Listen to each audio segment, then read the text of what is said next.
তো এইখানে কিন্তু আমি টানা 2 ঘন্টা ঘুমাইটার পর এখন যাবো কাকুগো বাড়ি। তো চলো দেখা যাক কি কি আইটেম হয়েছে, কারণ আজকে জামাই ষষ্ঠী।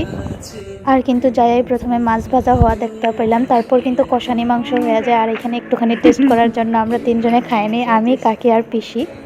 তারপর এখানে কিন্তু সব রান্না বান্না কমপ্লিট, আর এইদিকে ছিল সব আইটেমস। তো কিন্তু এক এক করে সব কিছুই করা হয়েছিল, খালি ডালটাই করা হয় নাই। রান্না করা হয়েছিল কিন্তু এটা ছিল মাটন, তারপর এদিকে ছিল মিষ্টি, আর এদিকে ছিল ইচা মাছ দিয়ে আর লাউ পাতা দিয়ে কিছু একটা শাকের মতো, আর এদিকে ছিল মাছ ভাজা, পটল ভাজা, আর ছিল একটু ভেন্ডির কিবা চচ্চড়ি, আর ছিল আমদুধ। আর এদিকে কিন্তু পিসার সাথে ভাইও খাইতে বসে পড়ে। আর যদি তোমরা পিসারে কেউ চিন্না থাকো তাহলে কিন্তু অবশ্যই একটা কমেন্ট করে দিও। পিসাগো বাড়ি হইলো বরপেটাতে। আর ভাইয়ে দেখো কি সুন্দর করে হাতের মধ্যে পটল ভাজিটা নিয়ে নিছে। ভাই খুব স্বাদ, ভাই খুব স্বাদ, স্বাদ লাগছে।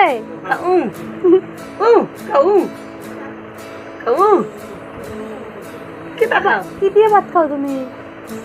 কি দিয়ে ভাত খাও? মাম পটল ভাজি, মাম বলে মাংস। আর এখানে কিন্তু কাকুর রিভিউটা একদম জোস ছিল। কেমন হয়েছে কাও কাকা? একদম দারুণ।